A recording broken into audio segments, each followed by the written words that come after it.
अंग्रेजी में एक शब्द है गेट और उसका प्रयोग अलग अलग तरीके से अलग अलग मीनिंग के साथ किया जाता है। गेट का मतलब है पहला समझना, मिलना, पहुंचना, लाना, होना, कमाना, लिखवाना, दिलवाना, कुछ होना, करवाना, आदत, ये सभी दिखाते हैं मात्र एक वर्ड से और वो है गेट।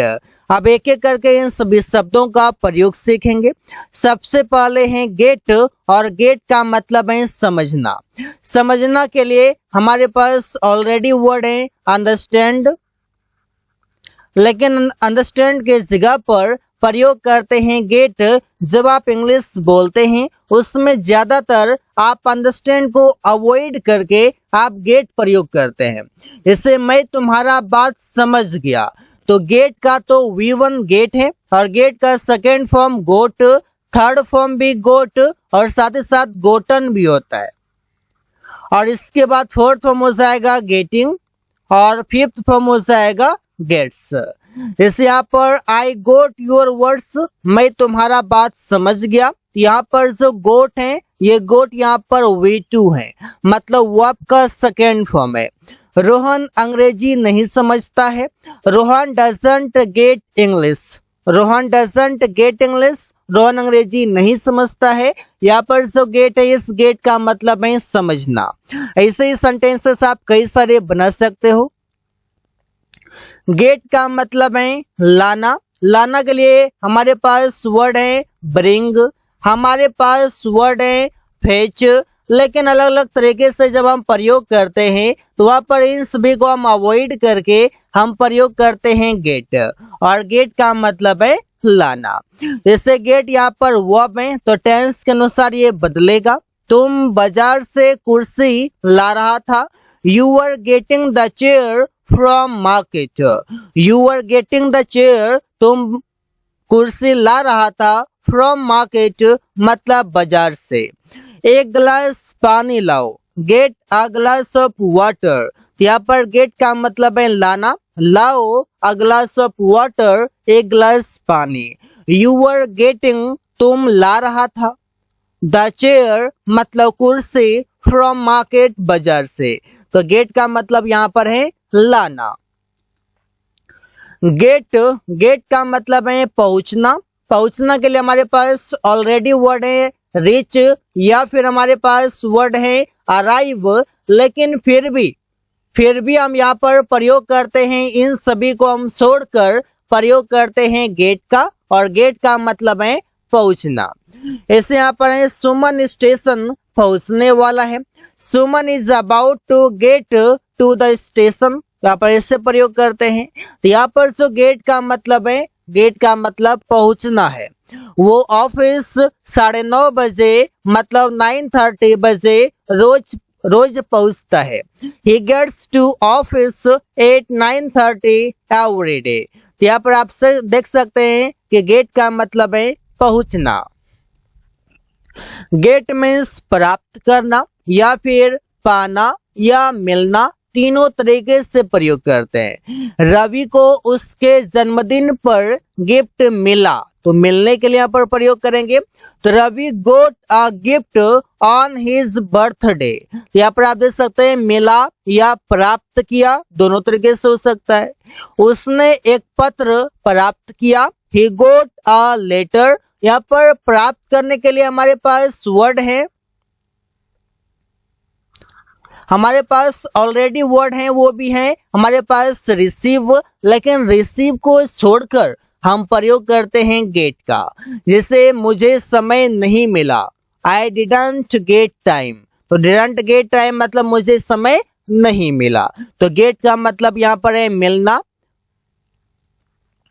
गेट का मतलब है दिलवाना। जब आप कोई चीजें दिलवा देते हैं, एजेंट के रूप में आप खड़े रहकर कोई काम आप करवा देते हैं, कोई काम आप वहां पर आप बोलते हैं मैं तुम्हें मोबाइल दिलवा दूंगा, तो वहां पर बोलते हैं I will get you a phone, मुझे कुछ पैसे दिलवा दो। गेट मीन्स सम मनी, यहाँ पर गेट मी ऑब्जेक्ट हो जाएगा। इसके बाद फिर से कुछ अदर वर्ड आ सकता है।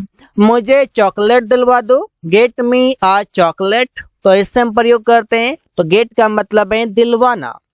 गेट का मतलब है कमाना। कमाने के लिए हमारे पास वर्ड है अर्न, हमारे पास वर्ड है मेक। फिर भी इन दोनों को अवॉइड करके गेट प्रयोग करते हैं। वो 20,000 रुपये महीने कमाता है। He gets ₹20,000 per month. उसने बहुत सारे पैसे कमाया। He got lots of money। He got lots of money। उसने बहुत सारे पैसे कमाया।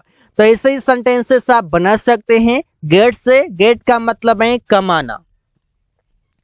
गेट का मतलब है कोई बीमारी होना। मतलब जब डिजीज होने की बात करते हैं तो वहां पर होने के लिए गेट प्रयोग करते हैं। इससे उसे बुखार हो गया। He got a fever। He got a fever। उसे बुखार हो गया। रमेश को कैंसर हो गया। Ramesh got a cancer। ऐसे बोल सकते हैं। तो होने के लिए प्रयोग करते हैं गेट, लेकिन जब कोई बीमारी हो तो वहां पर आप प्रयोग कर सकते हैं।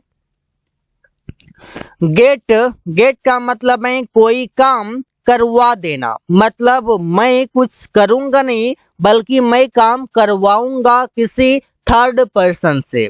जैसे मैं कमरा साफ करवा दूंगा, कौन करेगा पता नहीं, उसका नाम भी मेंशन नहीं है, तो बोलेंगे I will get the room cleaned. तो सेंटेंस बनेगा सब्जेक्ट फ्यूचर का रहेगा तो विल लगाएंगे और विल के साथ गेट।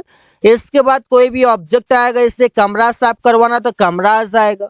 जो भी काम आप करवाएंगे उसका ऑब्जेक्टिव पार्ट को लिखेंगे। इसके बाद जो भी एक्शन रहेगा उसे आप V3 में लिखेंगे।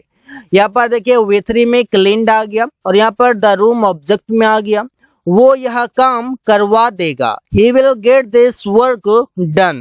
यहाँ पर this work ऑब्जेक्ट हो गया और done यहाँ पर V3 हो गया। और यहाँ पर वो करवा देगा मतलब ये कुछ करेगा नहीं, करेगा कोई थर्ड पर्सन जिसका नाम ही मेंशन नहीं है।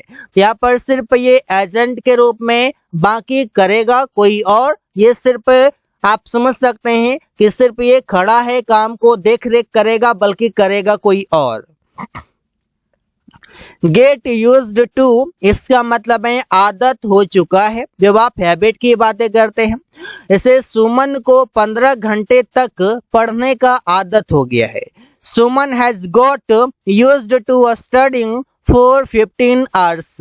यहाँ पर देखिए हैज गोट के बाद यूज्ड टू प्रयोग करेंगे। यहाँ पर हैज गोट जो है ये गोट V3 है। यहाँ पर उसने या उसे मोबाइल चलाने का बहुत आदत हो गया है। He has got used to using या ऑपरेटिंग, दोनों में से कुछ भी बोल सकते हैं। Operating of phone a lot, या फिर यहाँ पर बोल सकते हैं so much, very much। Get का मतलब है खरीदना। खरीदने के लिए हमारे पास बाय है, हमारे पास परचेज है, लेकिन इन सभी को प्रयोग नहीं करके गेट प्रयोग करते हैं और स्पोकन इंग्लिश में काफी ज्यादा प्रयोग होता है। तो आप इन सभी शब्दों को आप नोट कर ले, इसका नोट्स बना ले और स्पोकन इंग्लिश में ज्यादा से ज्यादा प्रयोग करने का कोशिश करें। पेरिया ने एक मोबाइल खरीदी। पेरिया गोट आ मोबाइल। सुमन ने कुछ सब्जियां खरीदा। सुमन गोट सम वेजिटेबल्स। सुमन गोट सम वेजिटेबल्स। सुमन ने कुछ सब्जियां खरीदा। So guys, thanks for watching. That's all for today.